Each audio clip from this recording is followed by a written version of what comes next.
శ్రీమాత్రే నమ. జై గురు దత్తాత్రేయ నమ.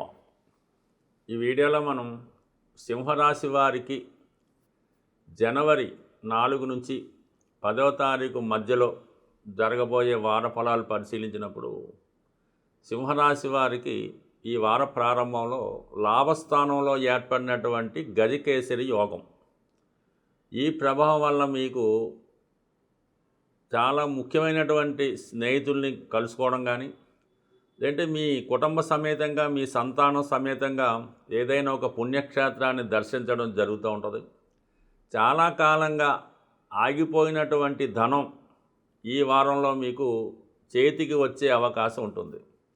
అలాగే చాలా కాలంగా మీతో విరోధంగా ఉన్నటువంటి మీ తల్లిదండ్రులు వారికి ఏదో సహకారం రావడం వల్ల మిమ్మల్ని సంప్రదించడం జరుగుతూ ఉంటుంది. మీ సహాయాన్ని వాళ్ళు కావాలని కోరుకోవడం జరుగుతుంటుంది. మీరు కూడా పాత సమస్యల్ని మర్చిపోయి వారి యొక్క ఇబ్బంది ఏదో ఉందో తెలుసుకొని ఆ సమస్యని సంపూర్ణంగా పరిష్కరించడం జరుగుతూ ఉంటుంది. దానితో పాటు ఈ వారంలోనే మీ తల్లిదండ్రులకి మీరు చేయాలనుకున్నటువంటిది, లేదంటే మీరు ఇవ్వాలనుకున్నది ఏదో ఒకటి, అంటే వాళ్ళకి ఏదైనా ఆరోగ్యానికి సంబంధించినటువంటి హెల్త్ ప్రాబ్లంకి కావాల్సినటువంటి ధనం అవ్వచ్చు, లేదంటే వాళ్ళ యొక్క జీవన విధానానికి ఏమైనా ముఖ్యమైనటువంటి ఏర్పాట్లు చేయొచ్చు, లేదంటే వాళ్ళకి స్థిరంగా ఆదాయం వచ్చే విధంగా ఏదైనా ఒక ఏర్పాటు చేయడం కానీ, వారికి ఏదైనా ఒక గృహం లాంటిదో వసతులు లాంటిదో ఒక సౌకర్యాన్ని కలిగించే అవకాశం ఉన్నది.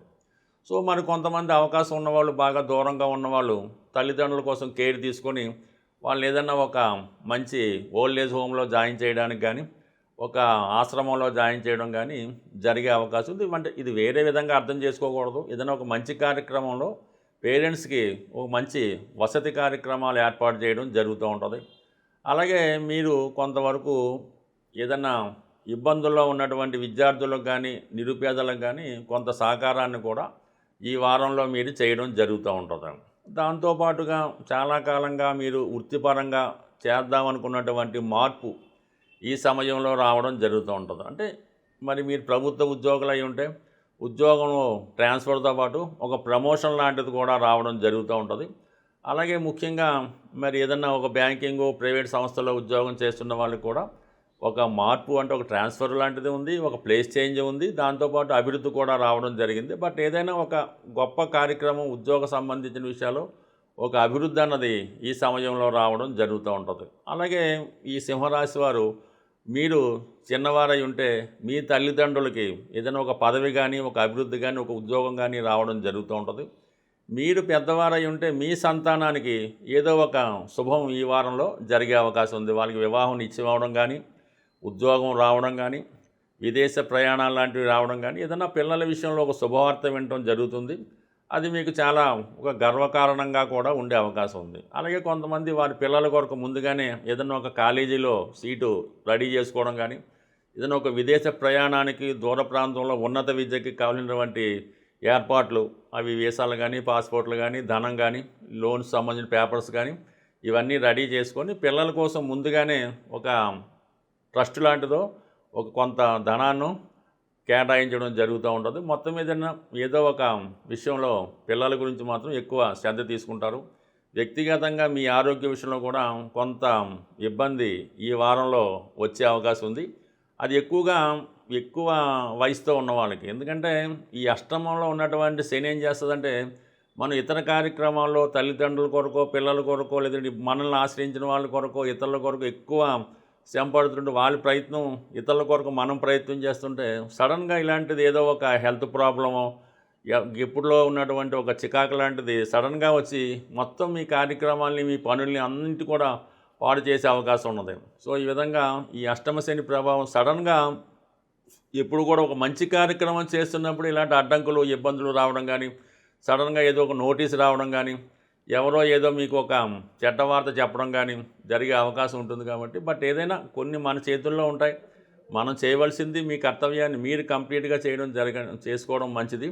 ఏదైనా సడన్గా జరిగినవి కొన్ని దైవలిఖితంగా ఉన్నవి మనం ఏం చేయలేం. కాబట్టి వాటి కొరకు ఎదుర్కొనే ధైర్యం కూడా కామన్గా సింహరాశి వారికి ఉంటుంది. కాబట్టి పెద్దగా ఇబ్బంది పడక్కర్లేదు. అయితే ఏదైనా సింహరాశి వారు ముందు జాగ్రత్త చర్యగా అటు ఆరోగ్య విషయంలో కానీ, కోర్టు విషయాల్లో కానీ, ఉద్యోగ విషయాల్లో కానీ సడన్గా ఇబ్బందులు రాకుండా ఉండాలంటే కంపల్సరీగా వీళ్ళు ప్రతిరోజు సూర్య నమస్కారం చేసుకోవడం, ఆదిత్య హృదయం చదవడం, వీలైతే ప్రతి మంగళవారం హనుమాన్ టెంపుల్కి వెళ్ళి ఒక 5 కొబ్బరికాయలు స్వామికి సమర్పించడం వల్ల, ఒక 5 ప్రదక్షిణలు చేయడం వల్ల, హనుమాన్ చాలీసా పారాయణం వల్ల మీకు ఎటువంటి ఇబ్బంది వచ్చినా కూడా స్వామి యొక్క అనుగ్రహంతో అన్నీ సంపూర్ణంగా మీకు పాజిటివ్గా మారే అవకాశం ఉంటుంది.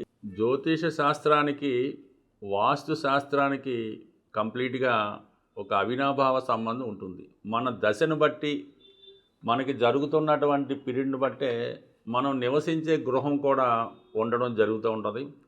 అది కోయిన్సైడ్ అవుతూ ఉంటుంది. సర్వసాధారణంగా మీరు సొంత గృహం మీకు ఏదో ఊర్లోనో, వేరే స్టేట్లోనో, వేరే రాష్ట్రంలో ఉంటుంది. మీ యొక్క సొంత గృహం మీ తండ్రి గారిదో, తాతగారిదో మీకు వారసత్వంగా అందులో హక్కు ఉంది అనుకుందాం. మీరు వేరే సిటీలో, ఈవెన్ అమెరికాలో కానీ, ఆఫ్రికాలో కానీ, హైదరాబాద్లో ఎక్కడున్నా సరే మీరు ఒక ఇల్లు అద్దెకి తీసుకోవడం జరుగుతూ ఉంటుంది. కేవలం మీ సొంత గృహంలో ఎటువంటి వాస్తు దోషం ఉంటుందో అదే వాస్తు దోషంతో ఉన్న ఇల్లు మాత్రమే మీకు దొరుకుతుంది అద్దెకు ఉండడానికి. లేదు మీరు కొనుక్కోవాలన్నా కూడా అటువంటి వాస్తు దోషం ఉన్న ఇల్లే మీకు కుదరడం జరుగుతూ ఉంటుంది. ఎక్కువగా వాయువ్య దోషం ఎవరికైతే వారి గృహంలో ఉంటుందో వారు నివసిస్తున్న గృహంలో కానీ, కొంటున్న గృహంలో కానీ అదే వాస్తు దోషం అన్నది కంటిన్యూ అవ్వడం జరుగుతూ ఉంటుంది. సో ఇది ఎక్కువగా ప్రస్తుతం ఉన్నటువంటి ఈ పిల్లలకి ఈ పెళ్ళిళ్ళు, అలాగే వాళ్ళ ఉద్యోగాలు, అలాగే విదేశ ప్రయత్నాలు, విదేశంలో ఉండడం, అక్కడ ఉద్యోగం లేకపోవడం, ఇవన్నీ కూడా మీరు నివసిస్తున్నటువంటి గృహంలో ప్రధానంగా ఉన్నటువంటి నైరుతి మరియు వాయువ్య దోష ప్రభావం వల్ల సరిగ్గా మీ యొక్క అమ్మాయినో, లేదంటే మనం ఏదో అనుకుందాం, మీ ఇంట్లో ఒక ఆడపిల్ల ఉంది, బాగా చదివించారు, డిగ్రీ పూర్తయింది, ఉద్యోగం వచ్చింది, ఒక 2 సంవత్సరాలు ఉద్యోగం చేస్తుంది. మీరు ఒక పెళ్ళి ప్రయత్నం చేసి అమ్మాయిని అడుగుతారు, ఏదో చూడమంటుందో చెప్తుంది. మీరు ఈ ప్రయత్నం చేస్తుండగానే సడన్గా ఏదో ఆఫీసులో ఎవరు ఇష్టపడుతున్నారో మేము ఆ పెళ్లి చేసుకోవాలని అనుకుంటున్నామని చెప్పడం జరుగుతూ ఉంటుంది. ఇది ఎటూ తేల్చుకోలేక సందిగ్ధ పరిస్థితి, మీ మాట వింటున్నట్టే ఉంటుంది, మళ్ళీ ఈ విధంగా రావడం జరుగుతూ ఉంటుంది.